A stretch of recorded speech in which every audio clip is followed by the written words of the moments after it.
मला खात्री आहे की आज कदाचित ते तिथे नसतील, परंतु महाराष्ट्रातल्या प्रत्येक मनामनामध्ये अधिराज्य करणारे नाव कोणतं असेल तर ते सन्मान्य पक्षप्रमुख उद्धव साहेब आहेत. रक्षाबंधनानिमित्त आज सुषमाताई अंधारे यांनी उद्धव ठाकरे यांना मातोश्रीवरती येऊन राखी बांधली आहे. यावेळेस कुठेतरी भावनिक देखील सुषमा अंधारे झाल्या होत्या. ताई, काय सांगाल एकंदरीत आजचा हा दिवस आणि उद्धव ठाकरेंना पहिली राखी आपण बांधली आहे? हो, आणि सलग 3ऱ्या वर्षी मी आज राखी बांधलेली आहे आणि दरवर्षी गेल्या 3 वर्षांपासून पहिल्यांदा राखी बांधायला इथे येते. निश्चितपणे खूप आनंदाची भावना आणि भारी वाटतं की इतक्या सरळ साध्या आणि सुसंस्कृत माणसाला की जो बऱ्याच गोष्टींपासून खूप लांब आहे अशा एका माणसाला पण राखी बांधू शकतोय आणि फार निरपेक्षपणे ती राखी बांधू शकते. भारी वाटते. काय वाटलं आपल्याला? एका बाजूला लाडकी बहीण योजना आहे 1500 रुपये, एका बाजूला उद्धव ठाकरे यांचं सर्व बहिणींवरती असलेलं प्रेम, काय फरक जाणवतो? नाही, मी आता त्यांना म्हटलं की सर अहो आता ओवाळणीचं काय करायचं, 1500 मिळायला तिकडे उशीर होते. पण मला असं वाटतं की आत्ता या क्षणाला म्हणजे मी बहीण म्हणून अगदी देवाभाऊ असतील किंवा एकनाथ भाई असतील या दोघाही भावांकडे सुद्धा किंवा अजितदादा असतील या सगळ्यांकडे बहीण म्हणून आमची अपेक्षा काय आहे तर बहीण म्हणून आम्हाला तुम्ही आमच्या संसाराला आर्थिक हातभार लावायचा प्रयत्न करताय, ओके, हरकत नाही, पण त्याहीपेक्षा जास्त महत्त्वाची गोष्ट आमच्या सुरक्षिततेची आहे.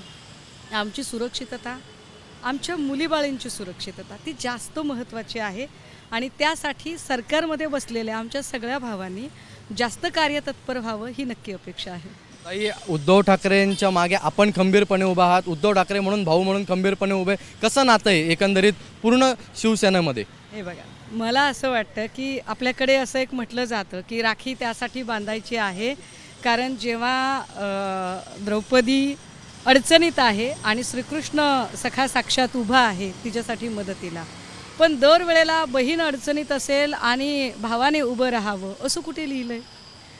कधी कधी बहिणीने सुद्धा तितक्याच ताकदीने आणि खंबीरपणे उभं राहिलं पाहिजे. सुदैवाने मी भाग्यशाली आहे की मला ती संधी मिळते की मी या सगळ्या लढ्यामध्ये मी सन्मान्य पक्षप्रमुखांच्या सोबत माझा खारीचा वाटा, खरं तर मी खूप लहान माणूस आहे पण माझा खारीचा वाटा उचलायचा प्रयत्न करते आणि मला खात्री आहे मी 3 वर्षांपासून माझं ट्विट पिन करून ठेवलेलं आहे की उद्धव साहेबांना पुन्हा एकदा आम्ही महाराष्ट्राच्या त्याच ठिकाणावर, खरं तर ते आत्ताही बसले असते जर भाजपाने आमचा विजय चोरला नसता तर ठीक आहे, चोरीचा माल जास्त काळ टिकत नसतो, हपापाचा माल गपापा होत असतो. मला खात्री आहे की आज कदाचित ते तिथे नसतील, परंतु महाराष्ट्रातल्या प्रत्येक मनामनामध्ये अधिराज्य करणारे नाव कोणतं असेल तर ते सन्मान्य पक्षप्रमुख उद्धव साहेब आहेत. आम्हाला आनंद आहे की आम्ही त्यांना भाऊ म्हणून राखी बांधू शकतो.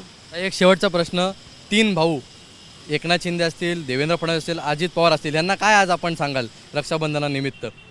बघा, आजचा दिवस फार चांगला आहे त्यामुळे मला या सगळ्यांबद्दलच सगळ्यांचं खूप काय म्हणतात त्यांना आयुरारोग्य लाभो, सगळ्यांची प्रगती हो, सगळं चांगलं आहे. पण मला तरीसुद्धा देवाभाऊंकडनं काही अपेक्षा आहेत आणि मला असं फार प्रामाणिकपणे वाटतं की एकदा त्यांनी अजितदादांचा आदर्श घेतला पाहिजे. अजितदादांचा प्रत्येक कामात आदर्श घेतला पाहिजे. महत्त्वाचं म्हणजे आपला कार्यकर्ता चुकला तर त्याला पाठीशी न घालता ज्या पद्धतीने तडकाफडकी कारवाई अजितदादांनी केली ती काबिले तारीफ आहे.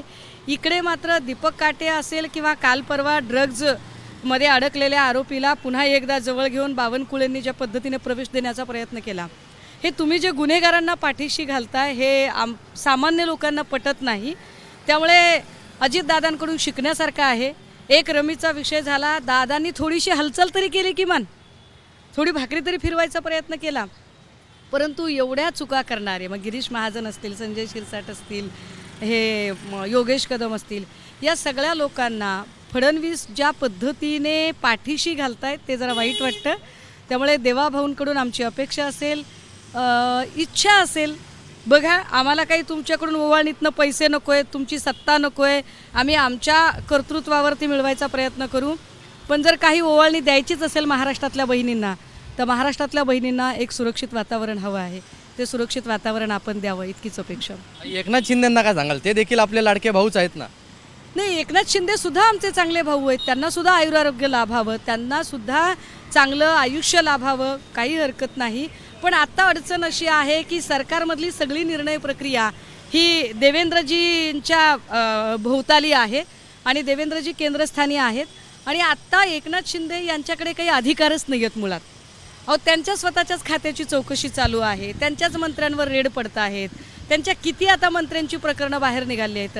सो आत्ता ते उपमुख्यमंत्री नावाला आहेत, पण म्हणजे ज्याला आपण म्हणतो पॉवर आणि पोझिशन आहे मात्र पॉवर नाही आहे. त्यामुळे ते पॉवरलेस असल्यामुळे त्यांच्याकडून अपेक्षा करण्यापेक्षा मी त्या अपेक्षा सगळ्या देवाभाऊकडून करते की कृपया आम्हाला सुरक्षितता द्या. आपल्याबरोबर सुषमाताई अंधारे ज्यांनी सांगितलं आहे की आजचा दिवस माझ्यासाठी अत्यंत महत्त्वाचा होता आणि देवेंद्र फडणवीस यांनी आमच्यासाठी सुरक्षा ही प्रथम ठेवावी.